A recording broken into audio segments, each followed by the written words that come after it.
Hello,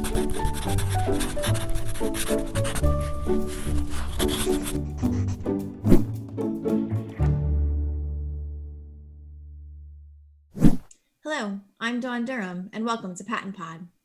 I want to assure all of you who are listening, PaTTANpod and the entire PaTTAN system remains dedicated to providing professional development to educators and support for families and students during these unprecedented times. Today, we're excited to have Dr. Perri Rosen from the Office of Mental Health and Substance Abuse Services joining us. Perri, thanks so much for joining PaTTANpod. Thanks for having me today. I want to talk to you a little bit. Prior to our current situation, we were having a lot of conversations about school-wide mental health practices. And with what's happening now with extended school closures and stay-at-home orders and more positive cases of the illness coming up, there seems to be that maybe there's an increased need for school-wide mental health practices. What do you think about that?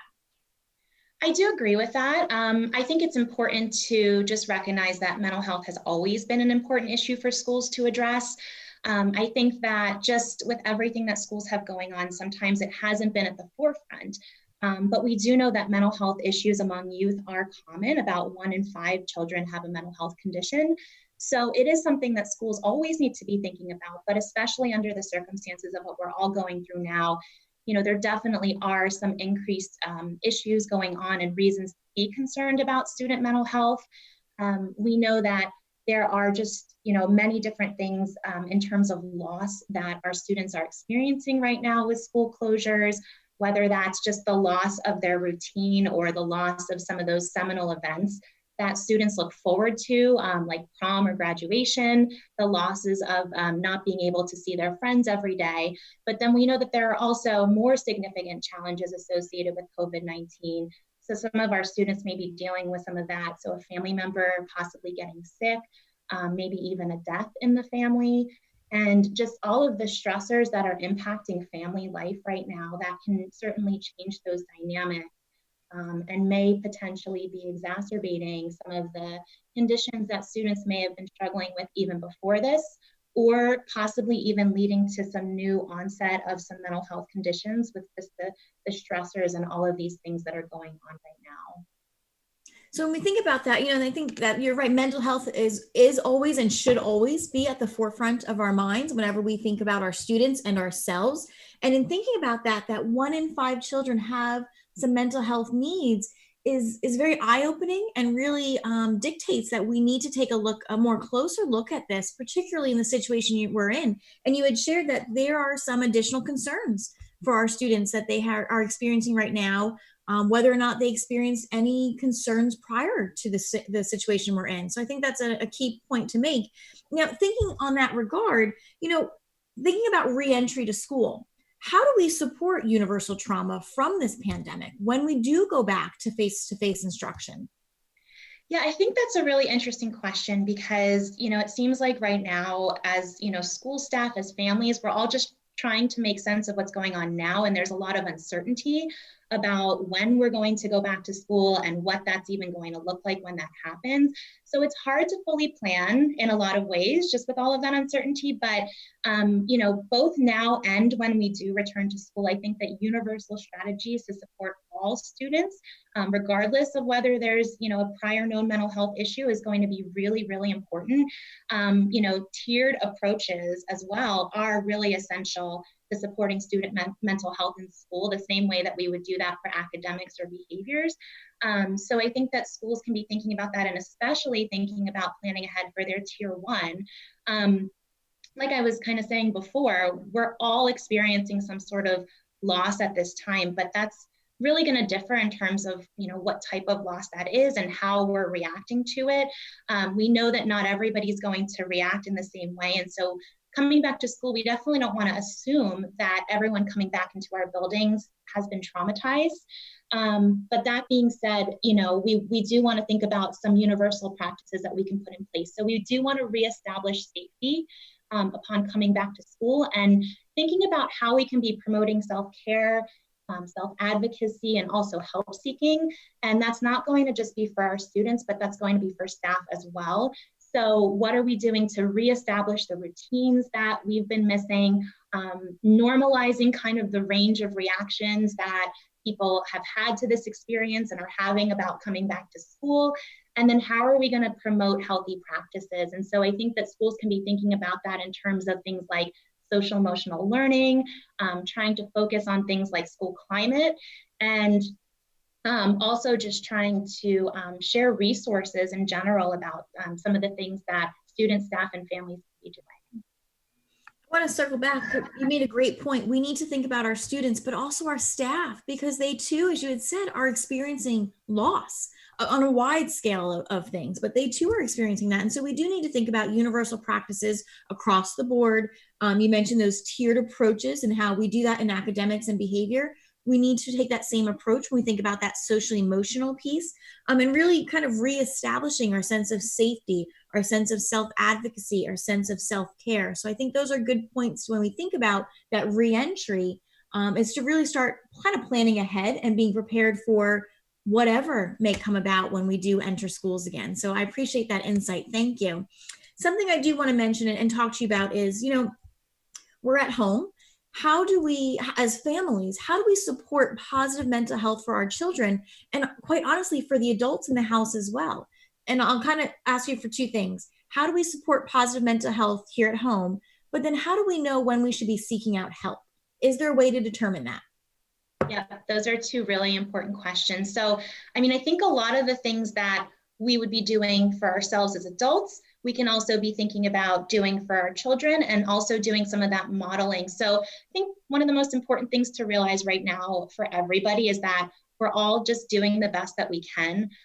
This is a difficult situation. As you said in the beginning, it's unprecedented and everybody's just trying to make sense of it. I know a lot of people are juggling, multiple things, working from home, parenting, this idea of homeschooling that we're trying to do. And we're also just on information overload, whether that's information coming in from the news, just all the resources coming in. It's hard to parse through that. So I think one thing is just to be okay with limiting information coming in, knowing it's okay to step away from that, whether it's social media or the news or just those resources, and knowing that that will be there when we need it, if and when we need it, right? Another thing that I think we can be doing both for ourselves and our children is to remember those healthy practices. So it does seem kind of cliche. We talk about this a lot, but sleep and exercise and nutrition, those are things that cannot be underscored enough in terms of their impact on our mental health.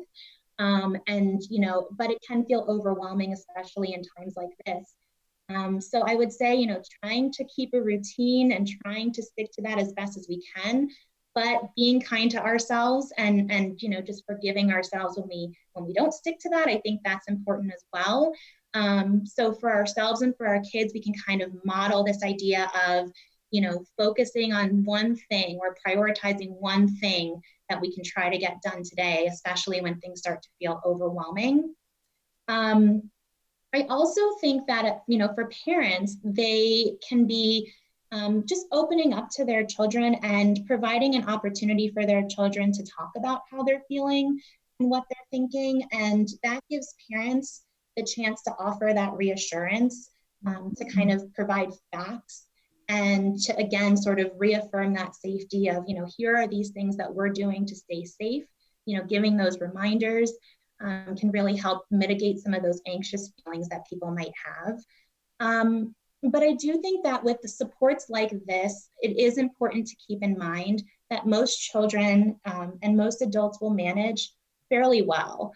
But to your second question, when that isn't happening or when there are more concerning things going on, I think the biggest thing that I would say about that is know yourself best, your children best. If you're seeing a change in behavior, especially if that's a change that seems more extreme, a change that seems more prolonged, right? It's ongoing for more time than would normally happen, such as, a depressed or sad mood or severe anxious feelings, or even something more imminent like self-harm or suicidal thoughts or behaviors. That would be, the time that you would want to reach out and to seek help. And for parents at home, there are some, various places that you can think about in terms of trying to seek that help. So, You might start with, school contact, maybe a teacher or a school mental health professional that could link you to resources. Every county mental health office also has resources, and so reaching out to your county mental health offices can be a great place to start. But if something is more imminent, like I said, a crisis situation or concern, there are numbers, the National Suicide Prevention Lifeline or crisis text line, or certainly contacting a local emergency room or first responder to help would be important. The biggest thing I want to pull out from our conversation there is, it's no different for our children, for our adults. We're all going to need something at some point. And you had said limiting information is not a bad idea right now, because there is so much coming at us, and it will be there when we return. Just healthy routines, our normal everyday things that we think of: sleeping, good nutrition, exercising, getting out in the sun and the nice fresh air is certainly going to be helpful. And keeping those open conversations to allow your children to say, I'm not feeling okay, or I'm scared, or I'm questioning, I don't really know what to expect, but also gives the adults a chance to really say, hey, you know what, I have some of that too, and it's perfectly normal. And as you had said, know yourself best and know your children best. And if there is a need, reach out to the resources that are there, because we're here to assist and to help, to keep everyone safe and healthy, and especially during this time, but in all times, those resources are available. So I appreciate making sure that we all know that they're available. Thank you so much, Perri, for that. We're excited to have you here and to talk about this with us. Thank you for having me. I just want to say to all those teachers out there, you are an inspiration to your students and to so many more people, especially during these very challenging, difficult times. A special thank you to John Ragsdale for producing this podcast. We'll see you next time on PaTTANpod. Stay safe. Be well.